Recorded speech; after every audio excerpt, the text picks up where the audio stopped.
Hello, I'm joined today by my guests, Stuart Moore, who is the UK Sales Manager for KPR, and James Darlison, who is the Training and Client Support Manager. How are you doing, fellas? Very well, thank you. Yourself? Fantastic, David, thank you. Right, guys, we were just talking off air about some statistics because we always ask suppliers to tell us something that we didn't know or tell us something that will turn our head. And genuinely, I said, wow, 60,000 users already sort of using your system. First of all, that is one hell of an endorsement in itself. A lot of people are using it. But secondly, that's a really good number, isn't it?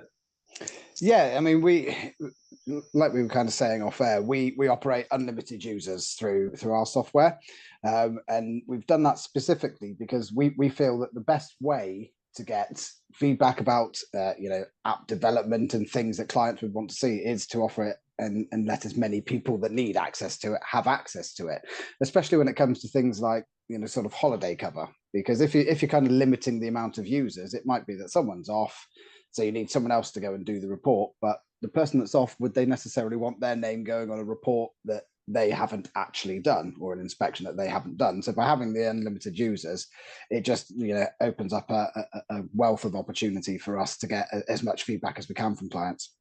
That's fantastic. So when we talk about KPR, I mean, you are a very popular choice amongst agents.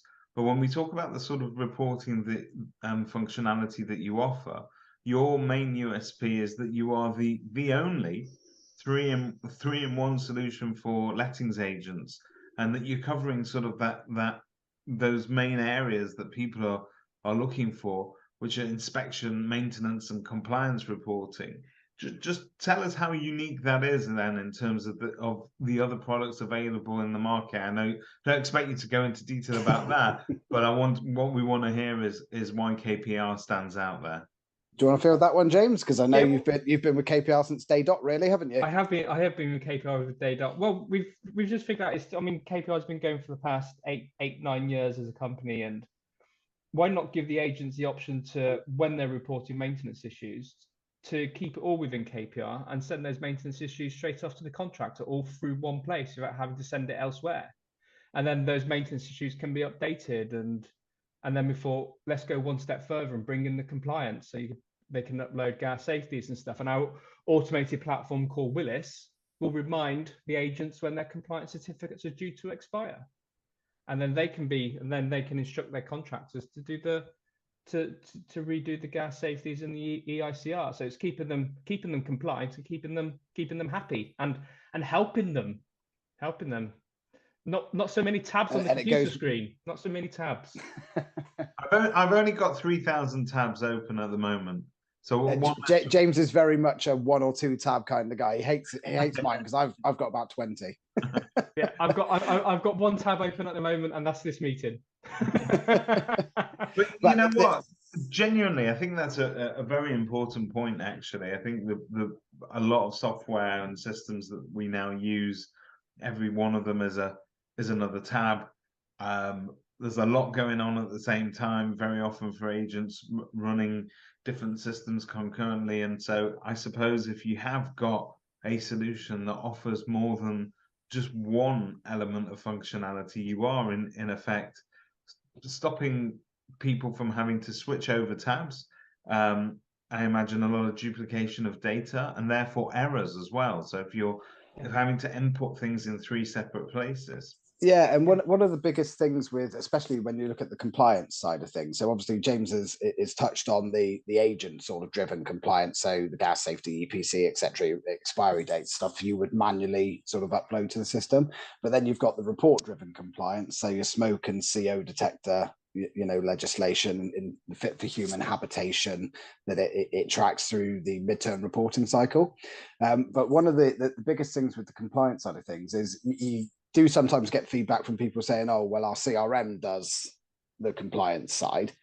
But the majority of CRMs, and I'm sure it has evolved over time, but they were mainly dedicated and pointed in the sales arena So people have instigated it for their sales business. Then they've started lettings, and they've tried to kind of shoehorn in the lettings side within their sales CRM. So it's not necessarily fit for the exact purpose of the lettings side of the business.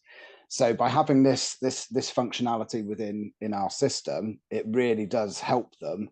And the end of it is with Willis is the more information and the more data a client puts into it, the more he will automate, the more he will help you track everything, even down to the simple little things. So you go to a property, plumber's done the new gas safety, you get out the Willis app on your smartphone or your tablet, you open the document scanner, pop the address of the property in, scan the gas safety, put the new expiry date in, tick to upload it to the tenant portal. Not only does it then send it straight to the property file in the KPR hub, but it will automatically upload it to the tenant portal in their document vault and advise the tenant that a new gas safety has been issued, and then they would accept receipt of it. Well, let's just go into tenant portal in more detail, because that in itself has some functionality in terms of messaging, and other functionality that is useful for not only the tenant but helps the agent along the way fulfill some of their obligations to inform the tenant of vital things. So if you can just give us a bit more detail on how that works and what's included there. Yeah, but I was going to say, James, there's different aspects to the tenant portal. It all helps. Stuart's going to laugh now. This is my keyword within KPR. It kind of helps streamline everything that the agent and the tenant does. There's a two-way messaging platform as an example. So the tenants can send the agent a message. The agent logs into the Willis Hub and replies to that message. Cuts out on unnecessary phone calls. Yep. When I'm an ex-agent myself, so when I was an agent, we used to have constant phone calls about tenants asking, "Can I redecorate the lounge?" It's a 30-minute phone call.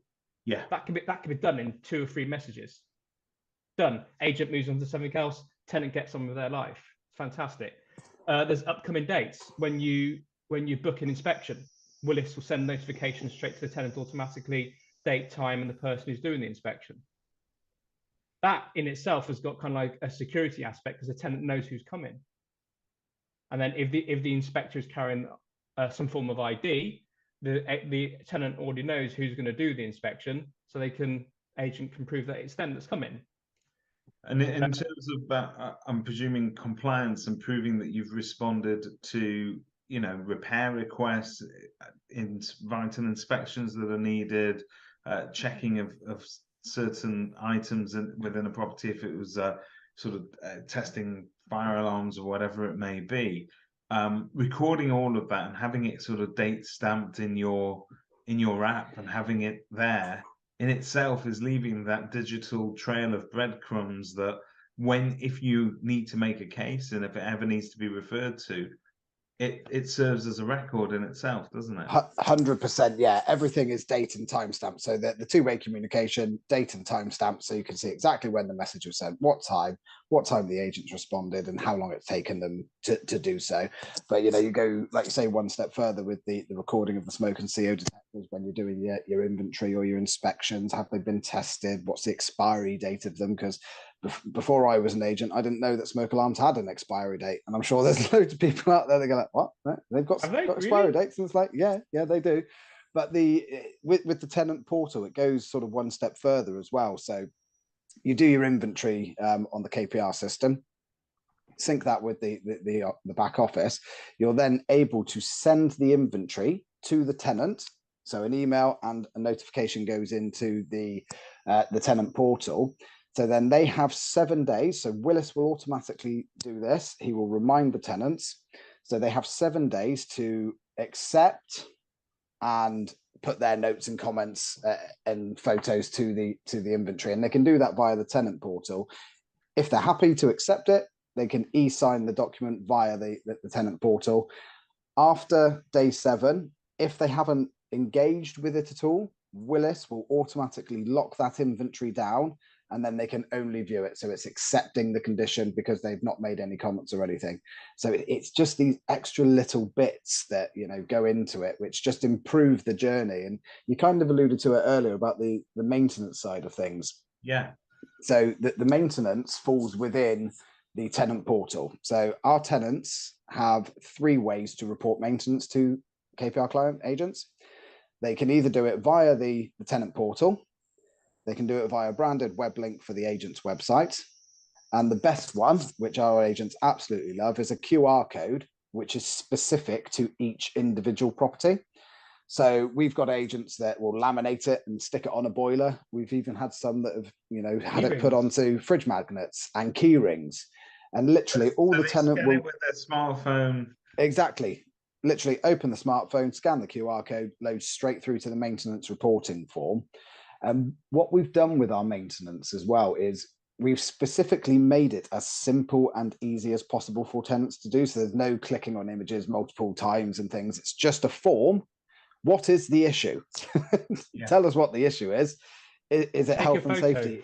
Is it health and safety? Is it general? Is it maintenance or general comment? Take a photo, submit, go straight through to the issue manager. Willis recognizes it from the information that they've put in. It's obviously gone from their tenant portal, so it will tag it to the relevant property, and it will show in the issue manager, and then they can progress it and send it to a contractor of their choice. So Willis, I understand from all of this, is a very efficient, almost like a digital butler that's running around cleaning up after the agents, making sure that everything is being sort of automated between that tenant portal. Best way to think about him is Jarvis at Tony Stark. Okay. Well, that's an analogy, isn't it? It's a bit of a stretch. It's a bit of a stretch, but it's a good attempt at making property reporting sexier by making it into that Hollywood-esque name Willis. I mean, he could have gone with Kit from Knight Rider, though, couldn't he? Because it is the same voice actor.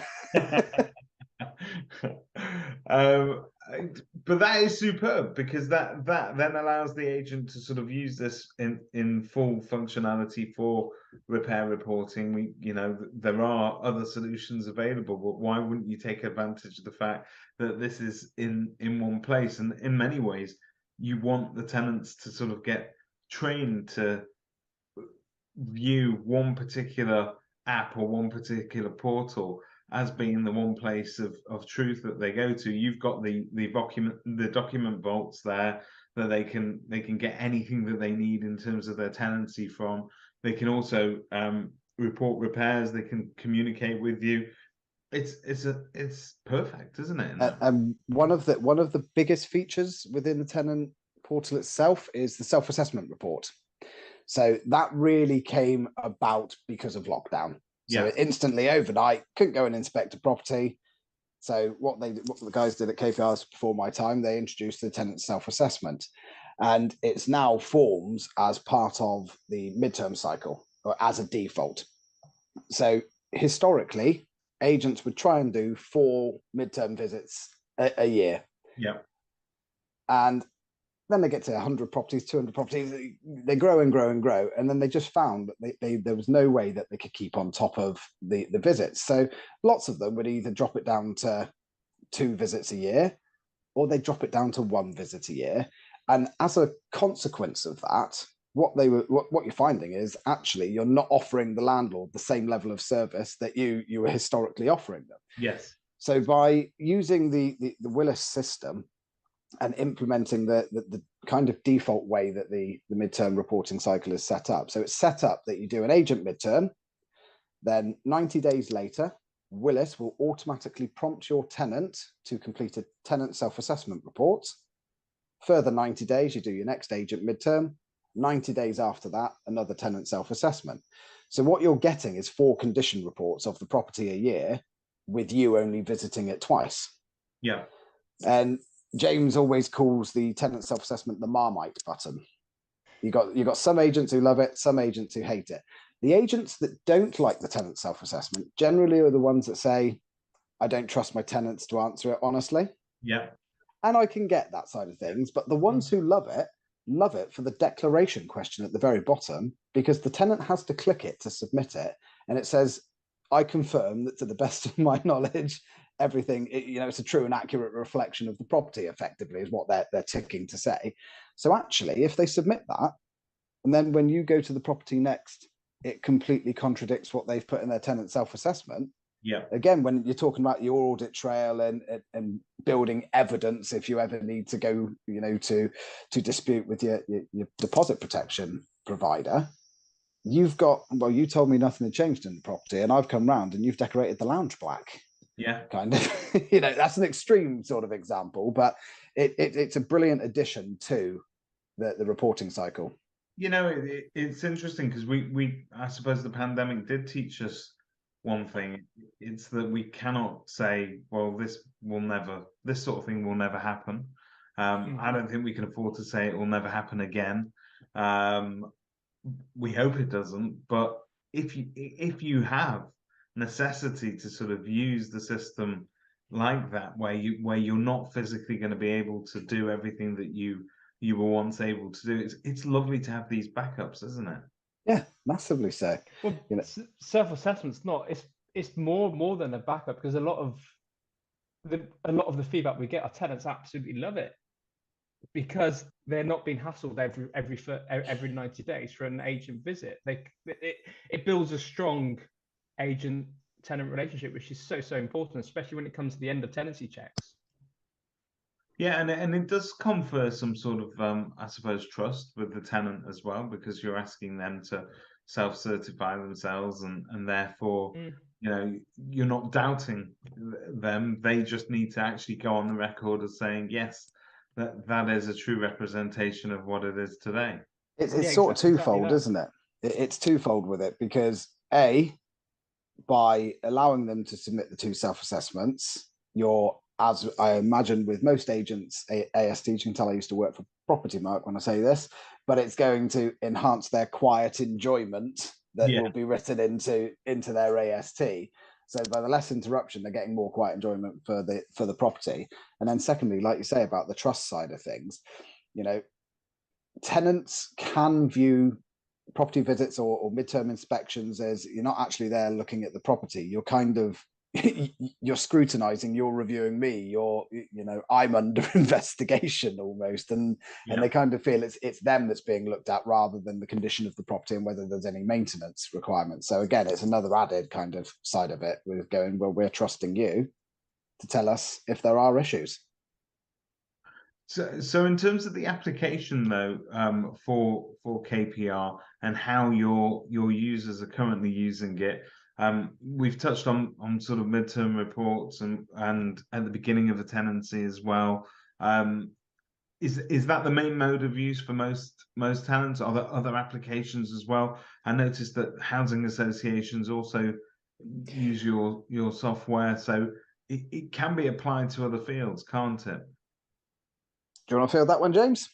Yeah, I mean, we've got a multitude of clients ranging from the small independent agent right through to the large corporate agencies, but also the independent inventory clerks as well, because of how easy to use our inventory software is, and housing associations are starting to get on board regarding the Fit for Human Habitation Manager, which will keep track of that particular legislation that got passed a couple of years ago. So yeah, it's used across all areas of property management, and it produces a habitation status for each property. Does that show in the dashboard? Yes. Every single agent inspection that happens, Willis gives them property status automatically, and they can use that property status to produce a Fit for Human Habitation certificate, and that certificate just proves to the landlord that your property is okay to rent, or your property has these issues, it's fine, but you need to get these maintenance issues repaired or this damp sorted. And then it's being used as a selling tool as well, because a lot of agents have started to use our midterms on valuation, and then they're producing the certificate to their new landlords and go, we can manage your property, it's fit for human habitation, there's the proof, there's the kind of risk assessment that we've done on your property. Yeah, it shows the agents also sort of invested in that process, and they've got the tech to back it as well. And you have the independent inventory clerks who, there's a lot of things within our system. So tradespeople, for instance, plumbers, we have plumbers using our system because they can do a Legionella report via the KPR system. And obviously that is a chargeable report that, you know, plumbers will do. So they use a system to do the Legionellas report, but there's also the independent inventory clerks who will do they'll do a midterm report, you know, as part of their inventory cycle, but then they'll charge the landlord for the fit for human habitation certificate, because they're additional earners for, or potential earners for, clients should they choose to kind of utilize it. But the FFHH, as we know at the moment, with that sad incident in Rochdale, you know, it's going to be brought much more into the spotlight, probably quicker than the white paper and the leveling up, you know, paper kind of suggested. But the spotlight was shone on it from that. But this is just exasperating the issue. And, you know, you look at local authorities and how many of them clearly just don't have the capacity to actually visit the property unless the tenant tells them. I mean, in this case, obviously, there's clearly neglect and things, and you know, that side of things. But you know, by limiting, by putting those dedicated questions into the midterm for the agents, you're covering the bases, aren't you? You're just protecting your landlord, but you're protecting the tenants as well. That news story, it is particularly emotive because it was a child as well, but it sort of ripped through the headlines everywhere, and it seems to really have sort of taken hold of our industry, because you can see how quickly government have directly reacted to that, Michael Gove and his department. And what's interesting is what we're all being advised, you know, the property ombudsman as well sort of warned everybody that they were going to be throwing more resource at this. It's clearly something that's not, it's not going away. It's something that needs to be addressed, and it's something that as managing agents, we probably can only prove that we're doing our job by regularly inspecting, by clearly documenting it, and avoiding conflict later on down the line by getting the tenant to have a clear copy of that and an acknowledgement that they've received that, and that both parties are reporting the same two sides of that one story. But yes, it's you're on a similar footing, and I think it's going to be so important for compliance going forward. And you're right, this will fast track it a lot quicker than any white paper, because unfortunately it's these sort of things that grab the public's attention. Very much so. Very much so. Right, fellas, we've talked initially about the number of users that you have, but this is an extremely affordable solution on a per branch basis, and it is going to help you cut down a lot in terms of having multiple subscriptions everywhere. So can you just touch on your pricing plan, please? Yeah, so of course, like you say, yeah, it does give users the option to cut down on multiple subscriptions, and the price, literally, it will start from £35 plus VAT per month per branch. Discounts, you know, for multiple branches, but that's you know, that's cheap. We don't like the word cheap. We like the word value for money. Yeah. Because it's extraordinary the amount of software that you're actually getting within that package. And if you're a small independent, for instance, you know, at the lower end of sort of 99 properties, that's what you're going to be looking at, and that is extremely affordable for what you're actually going to be receiving from it as a service, and what you're actually able to get out of it in the sense of protection and compliance and stuff. And in terms of the number of users that can access it, and yeah, if you've got 100 people that need accounts, you can have 100 people that, you know, have user accounts. It truly is unlimited. More the merrier. We quite regularly get agents that leave one agent and then move on to the next agent, and they sign up to KPR because the person who's just joined them has said, you need to use this guy, so it's fantastic. So this word of mouth and referrals, very, very important to us. It just shows that we care about what we do, and we look after our clients, and we help and support and train them. And that clearly shows because we've got companies joining us who, and that's fantastic. That's fantastic. So next steps for anybody watching this, if they want to sort of engage with you, learn a little bit more about how it all works, and for you to sort of show them a demo of the system. I'm presuming that's pretty simple. They just jump on a call. It is. Yeah, it's very, very simple. So we're actually launching our new website this weekend. So from next week, there will be a different link to book a demo than there would be kind of out there at the moment. But it's very simple. It's all done over Microsoft Teams. So it's all a virtual demo, depending on what part of the system they want to see. 30 minutes to an hour long. But it's so simple to do. Obviously, you can give us a call, send us an email as well. Connect with us on LinkedIn. We're on all of the social channels. So there's many different avenues that they can touch base with us. But yeah, it's an easy process to book a demo. That's for certain. And in terms of from me saying yes, I want it, and actually sort of using it, how quickly do you think I could be up and running? James, do you want to field that one as you're the training and support manager? I mean, access to the system, access to the apps can be virtually instant. It depends on how quick the agent is and the new client is at getting the data across to us. Onboarding training, they go through a thorough onboarding session with myself or one of my training guys, and that's an hour, 2 hours, depending on how much detail and what aspects of the system they want to use. Relatively within a week, it's relatively easy. It's quick and easy. It needs to be simple. Agents are busy. They ain't got time to be faffing about. They just see a product, they like it, they want to get stuck into it and start using it. It needs to be easy. And it is. The biggest thing is dependent on getting the data back. So if we've got to do a data upload, for instance, it's getting the data from the client, but in the format that we need it in. And if they get that back to us within the day, we'll have that loaded up on that same day. It's even easier if the new client uses one of the CRM systems that we integrate with, because we can just grab the data from the CRM system and they'll be up and running even quicker. So yeah. So fantastic. So do you want to mention some of the? You don't have to mention all of them, but yeah, some of the CRMs that you currently integrate with. Yeah, we got a really good integration with Agent OS. SME professionals are really good. We got a really good relationship with the SME guys. Fantastic. We've got really good. Repit is about to be launched. Fantastic. We're talking to Arthur Online, or they're talking to us. I can't remember. Yeah, we've got conversations going with quite a few different CRMs at the moment, and then there's other ones, isn't there, James? I don't know whether you want to say about MRI, the one that begins with Pay. MRI and is it PayProp? PayProp, yeah, we are in the process of integrating with them. So you guys really do play well with others. We want to. We're happy to. We've got our own open API. So yeah, we're a friendly bunch. The more the merrier. That's exactly that. Anything to make the agent's jobs easier. Anything. That's fantastic. Guys, thank you very much for your time today.